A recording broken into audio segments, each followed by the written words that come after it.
Is चिराग और आज हम बात करने वाले हैं ऑस्कुस्कुलेटर डिसीज के डायग्नोसिस की।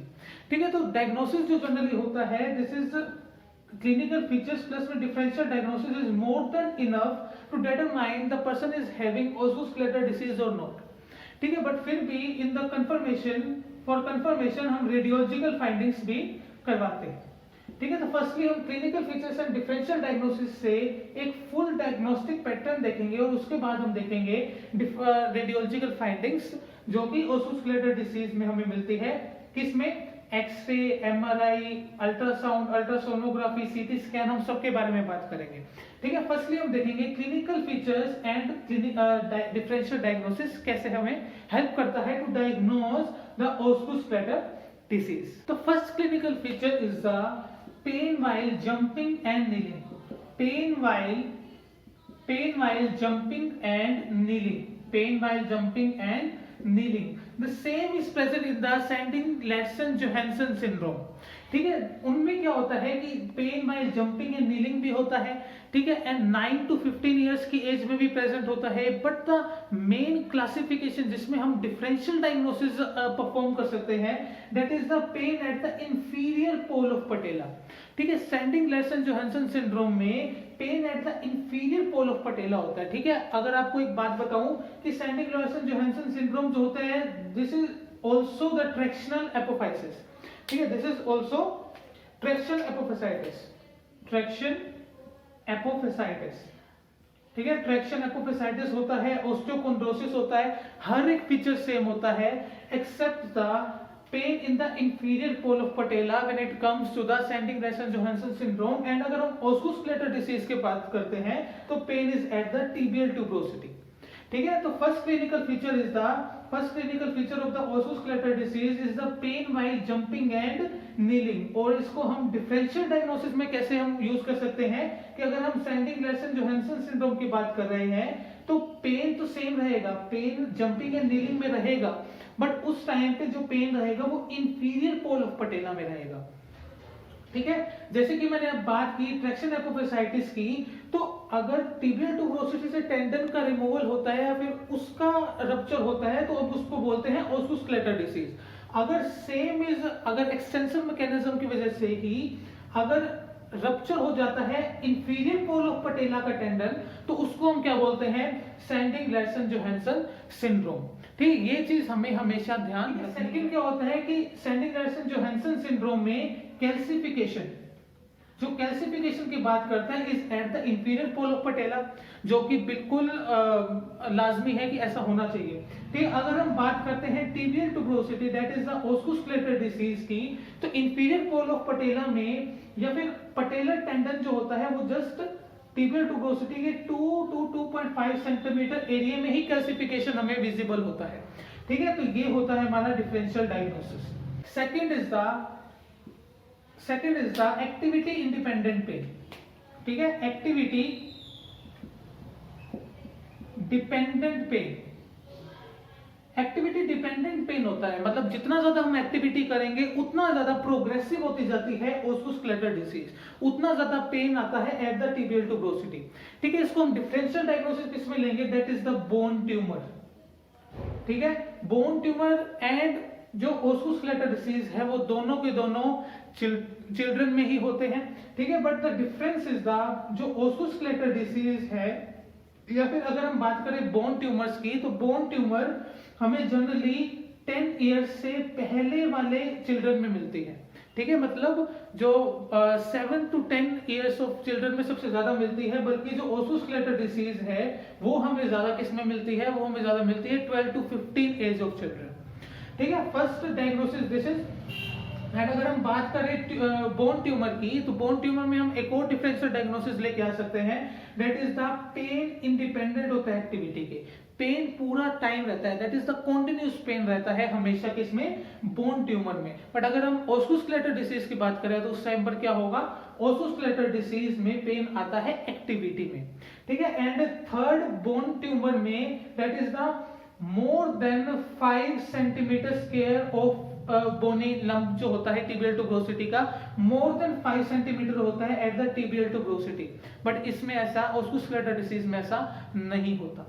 ठीक है, तो अब हमने बात की सैंडिंग लैरसन जोहानसन सिंड्रोम की, अभी हमने बात की बोन ट्यूमर की, एंड थर्ड हम क्लिनिकल फीचर्स जो कि ओस्सोस्केलेटल डिसीज का होगा, that is the tibial tuberosity fracture. Tibial tuberosity fracture में सेम रहता है, नीलिंग और जंपिंग में बहुत ज्यादा पेन रहता है, एंड जो नॉर्मल फीचर्स होते हैं ओस्सोस्केलेटल डिसीज के बिल्कुल सेम रहता है। बट कैसे हम डिफरेंशिएट कर सकते हैं टिबियल ट्यूबरोसिटी फ्रैक्चर को या फिर ओस्सोस्केलेटल डिसीज को, ठीक है, इन दोनों को कैसे हम डिफरेंशिएट कर सकते हैं, ठीक है। First and the foremost is the जब भी टिबियल ट्यूबरोसिटी फ्रैक्चर होता है तो उस टाइम पे एक मेन थिंग रहती है जो कि होता है जॉइंट एफ्यूजन। जॉइंट एफ्यूजन बहुत ज्यादा एसोसिएटेड होता है in the case of tibial tuberosity fracture, but Osgood Schlatter disease में ये प्रेजेंट नहीं होता है, ठीक है, या फिर बहुत ज्यादा कम प्रेजेंट होता है। तो हम इससे डिफरेंशियल डायग्नोसिस कर सकते हैं, ठीक है, कि जॉइंट एफ्यूजन इज प्रेजेंट और नॉट, ठीक है। अगर प्रेजेंट है तो टिबियल ट्यूबरोसिटी फ्रैक्चर जो होता है वो is most likely to be obtained.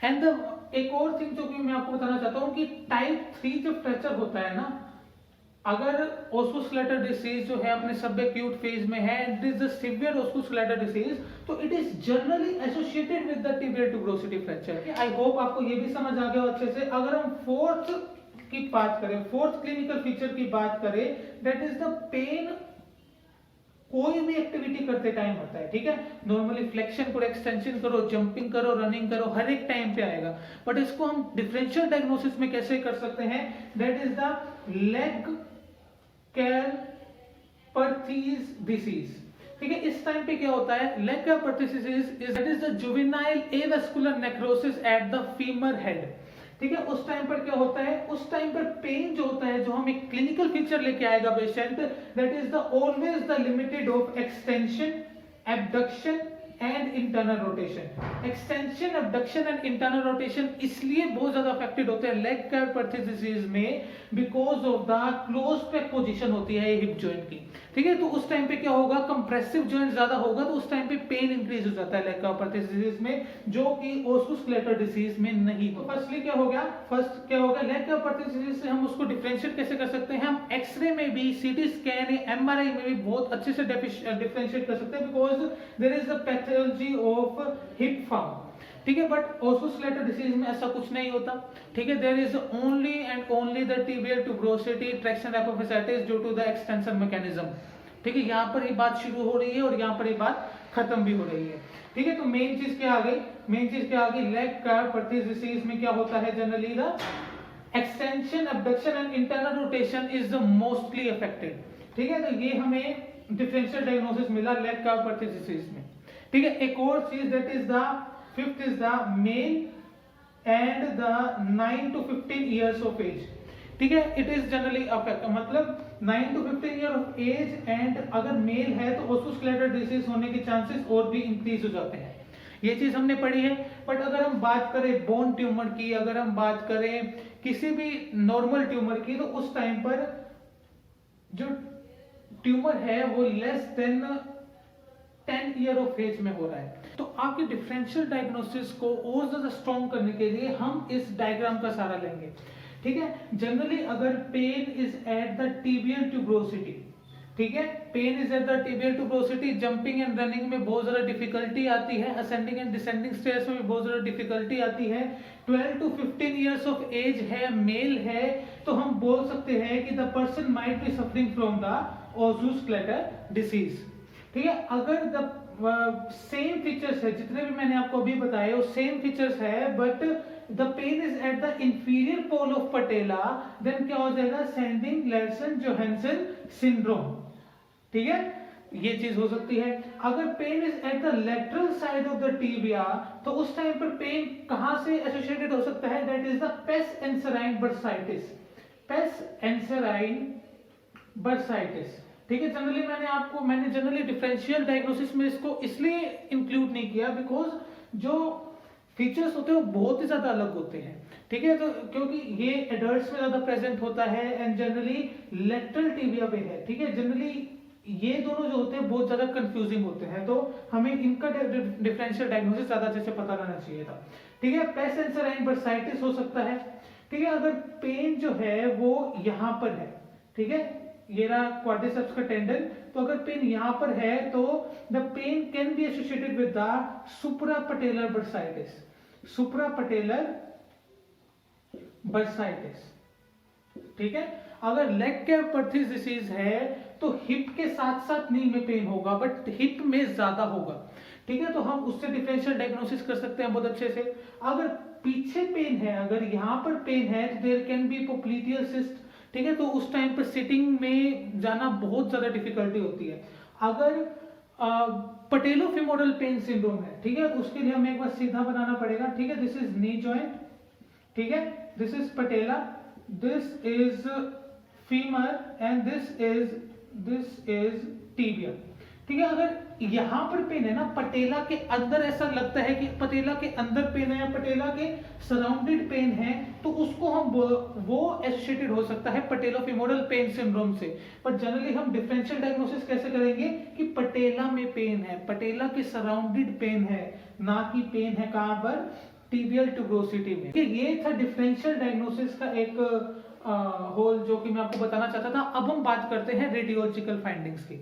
ठीक है, तो अब हम बात करते हैं रेडियोलॉजिकल फाइंडिंग्स की। बट रेडियोलॉजिकल फाइंडिंग्स तो डिफरेंट हमें थिंग्स दे सकती है एक ही पर्सन में जिसको ओस्कुलर डिसीज है। अब ऐसा कैसे हो सकता है, if the person is in acute stage, in sub acute stage और इन क्रोनिक स्टेज। ठीक है, अगर हम एक्यूट स्टेज की बात करते हैं तो the person will have soft tissue swelling, soft tissue swelling present होती है in acute stages of the osgood disease. ठीक है, टिबियल ट्यूबरोसिटी में टेंडरनेस सबसे ज्यादा होती है इस टाइम पर, टिबियल ट्यूबरोसिटी टेंडरनेस। ठीक है, and bony ossicle formation, bony ossicle formation. But इस चीज में हमें एक चीज हमेशा ध्यान रखनी है, अगर हम नॉर्मल रेडियोलॉजिकल फाइंडिंग में देखते हैं तो इंडिकेट करेगा अगर ओस्कुलर डिसीज है तो इररेगुलर बोनी फॉर्मेशन, irregular bony formation या bony ossicle formation will be found at the tibial tuberosity region. ठीक है, superficial ossicle formation will be found at the patellar tendon.